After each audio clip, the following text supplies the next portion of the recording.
Hello and welcome to the 5th edition of the Goa Arts and Literary Festival at the International Centre of Goa. Today we have with us Githa Hariharan, an author and editor. Welcome, ma'am. Congratulations on your latest book, Almost Home, Cities and Other Places. Could you elaborate on the inspiration behind the idea? Almost Home is my first book of non-fiction. It's a collection of 10 essays, and each essay travels from one city to the other.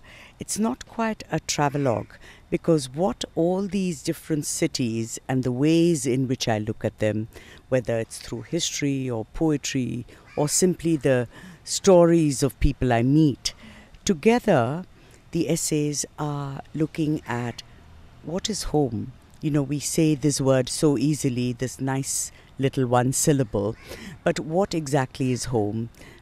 What does it mean to be in search of a home? What does it mean to have too many homes? You know, people who came away during partition, for example. There's always a home of the memory. There's always a sense that you've lost a home even though you have one now. And what does it mean to be homeless? And in a larger philosophical sense, we as Indians, for example, we think of India as home, but we have multiple pasts. We were colonized. We are also at home in the English language, for example, along with other languages. So home is a very complicated place. It has many rooms. It has some rooms which are never closed, some which are never opened. And so really it is looking at the idea of multiplicity. And of course, as Indians, we are well qualified to talk about that. From your very first award-winning novel, The Thousand Faces of Night, to your latest, would you say your signature style has evolved? Well, signature style makes me feel like a fashionista. But I think I took a long time to actually publish. I was in publishing myself, and I've always been a passionate reader, which means, of course, that your sense, your ear is finely attuned to what is publishing worthy. So I did a lot of apprentice work, and luckily didn't unleash all that work on the world. But The Thousand Faces of Night, still in retrospect, seems to me a very spontaneous, almost innocent piece of work where I was trying all kinds of voices, all kinds of narrative strategies. Then after the first book, the second book is terribly important in a writer's life, because if you have been lucky and people have not told you after your first book that you should never put pen to paper again and go back and sell toothpaste or something, then you start getting a little ambitious. So in my case, I decided, the first book happened to be about 3 generations of Indian women. And the response was wonderful. Here's a woman writing about women. But I didn't particularly want anyone to tell me what I should be writing about. So I wrote several stories after that, short stories, and they were sort of my limbering up exercises to see what I should do as a writer for the next 10 years. So the early novels do have the story, the tale, not AI, but the other tale, as the hero or the heroine. And then I moved on to, what shall I say, a more directly political canvas. So I think there are certain, it's not so much the theme that links your work. I have 8 books now, and I don't think it's the theme that links the work. It's the voice that you have. You have certain basic concerns, and I would say, if I were to sum it up, my fundamental concern through the work, whether short story, novel, whether fiction or non-fiction, is what are the ways in which power struggles are played out, not just at some government level, which we don't really encounter on a day-to-day basis, but in our lives, whether it's between men and women, or the different classes, or East and West, and so on and so forth. So that is how I would say, that is the linking theme. So, do you believe in feminism? How do you see it progressing in India today? You might as well ask whether I believe in myself. Because if you, as a woman or as a man, if you genuinely think that we are all equal, regardless of gender or race or class or sadly caste, it's not a question of belief. It's a part of you. It is a part of your life. So one of the interesting things about being a writer is that your life as a writer and your life as a citizen, and of course your life as a woman, and on and on and on, all the identities we have, they flow into each other. It's very hard to say where I stop being a writer and where I become a citizen or a mother or a woman or whatever. So I'm saying all this to ground the strong beliefs we have. And feminism, is used very loosely. So I would hasten to say that we have to use these terms in quite a rigorous and defined way.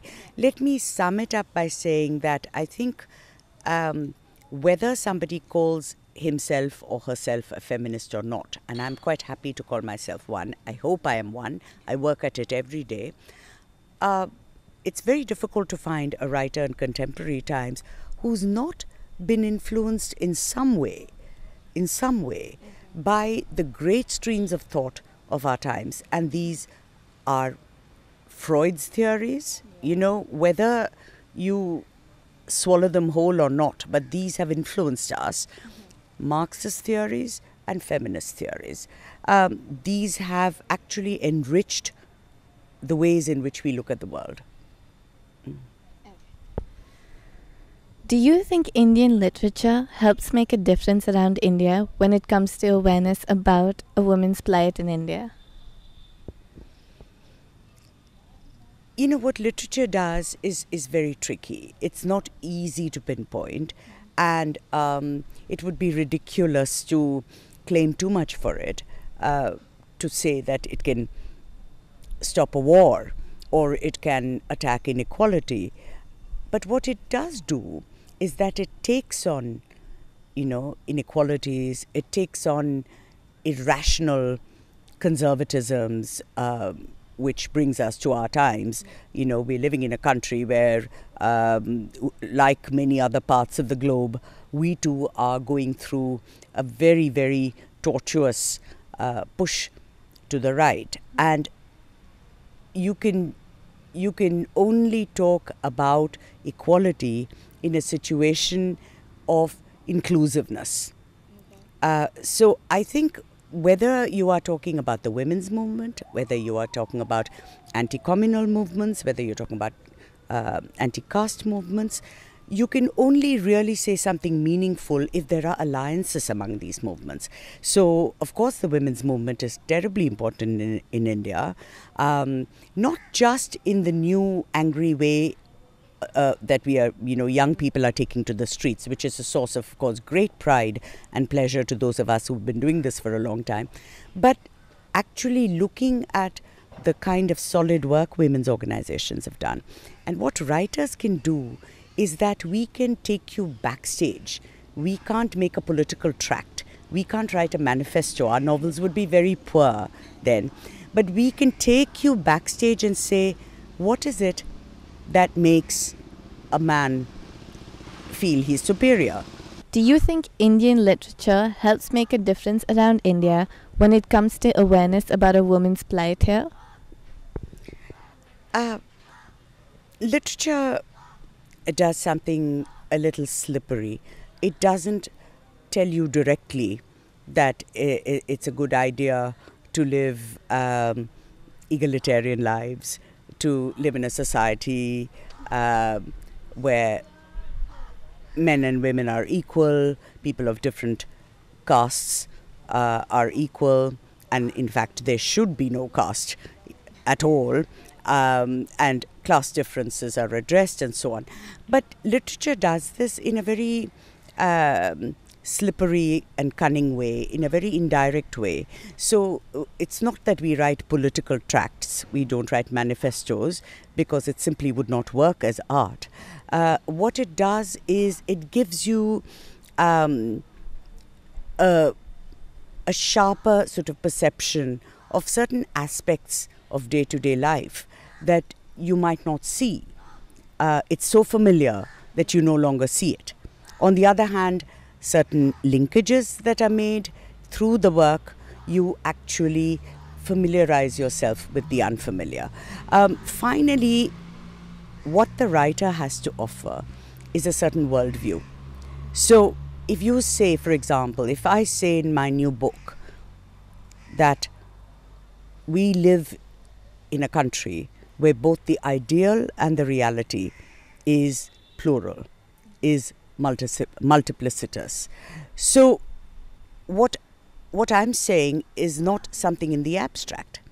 As a writer, whether through fiction or non-fiction, I'm pointing out that on a daily basis, we cannot survive without all these languages, without all these streams of tradition.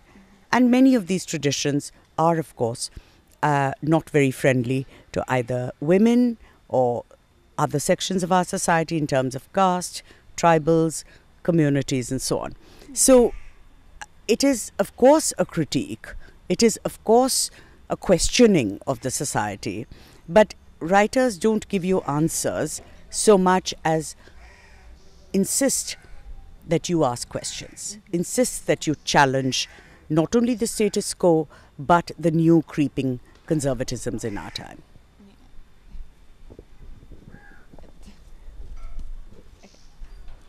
As a freelance editor currently, do you have any new releases that are coming out anytime soon? I used to be a freelance editor because, as you know, writers find it very hard to pay the bills. But I no longer really do it. I write fiction. I did have a collection of essays I edited, which was released earlier this year, and which in fact was released again in Goa last week, called From India to Palestine, Essays in Solidarity. And there are writers, activists, social scientists, journalists who have contributed to this volume. I've written a chapter and edited the book, and we are looking at not just our relationship with Palestine then and Israel now, but also what sort of India do we want? You know, during the freedom movement, Gandhi and Nehru and the then Congress was very clear that India would be with other people in their anti-colonial movements, whereas there's been such a drastic shift.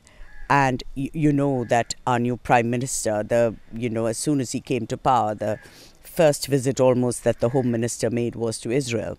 So asking not just about foreign policy, but asking all of us, what sort of India do we want? You visited many literature fests around the country, and you've got more planned through the year. In comparison, how does this festival rate so far? You know, I know that we talk about literature festivals now as if they're an essential forum. Let me say two or three things. One is that writers spend years writing a book alone, and you're often asked who you're writing it for, and you just have a kind of mythical reader in your head who's a composite of various people who you respect. You might have never set eyes on them. They might be writers who died 100 years back, but this is the composite reader you have in mind. So for writers to actually meet readers in the flesh is a very good thing, and even more important, for our books to reach readers is an extremely good thing, because that's why we're writing them. So if festivals serve that purpose, good.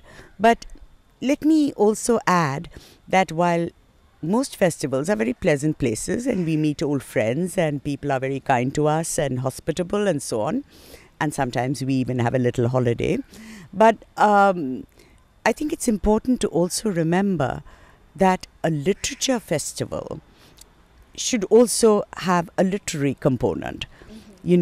I've talked about multiplicity earlier. It's extremely important to have different kinds of writing showcased. You'd be a very unhappy person if you only read pulp fiction. But I think you would be quite unhappy if you never read it too. It's like eating French fries. Once in a while, you must have that as well. So, do you have a Readers and Writers Festival where you celebrate all kinds of writing? Or do you have a literary festival? What I would say is that you must always maintain a balance. You can't have only the celebrity kind of festival. And let's not forget that many celebrities actually have written rather good books. So there is no correspondence. Some of them have written pretty bad books, but many have written good books. So you cannot have a celebrity-driven festival. You cannot have a festival that forgets about the basis of literature, which is the idea, the worldview, the image, the word. Even though you've recently released your non-fiction work, do you have any future plans to write more? It must be only writers who are asked after they've finished, I must catch hold of you when you've finished your degree and the day after your exams ask you when you're going to study next. There's always a kind of fallow period for a writer between books, which is a very important period, just as it is for a field. That is when you are listening, you are reading, you're doing research without even being conscious of it. It's actually a rather good time. Anything could happen. And finally, do you have any advice for budding authors? I've often taught young people, either in classroom situations or more informally. And to say I've taught perhaps is the wrong word, but I've guided, I've mentored as far as writing goes. And I've always said that before you talk about creative writing, the first step is reading. I don't want to say creative writing. Reading, it sounds a bit precious, but honestly, reading in a critical way is the first step to writing. As far as I'm concerned, it's like inhaling and exhaling. You can't do one without the other. So I would say read. Read widely. Do not limit yourself to the syllabus. Do not limit yourself to the easy stuff. Read widely and ask questions. Do not take anything for granted simply because somebody's written this and published it. It doesn't mean anything. I think questioning is terribly important. And most important of all is practice. It's exactly like exercise. We can't say, well, I exercised 3 times last month, so I needn't do it this month. You have to write every single day or read and keep revising. And I think the important thing is to wait a little bit, keep working, and then unleash it on the world when you're sure that you found your own voice. But I think that's the most important thing, to question, to read widely, and before you know it, you'll be thinking for yourself, and you're almost there. Thank you. That was Githa Hariharan at the 5th edition of the Goa Arts and Literary Festival at the International Centre of Goa.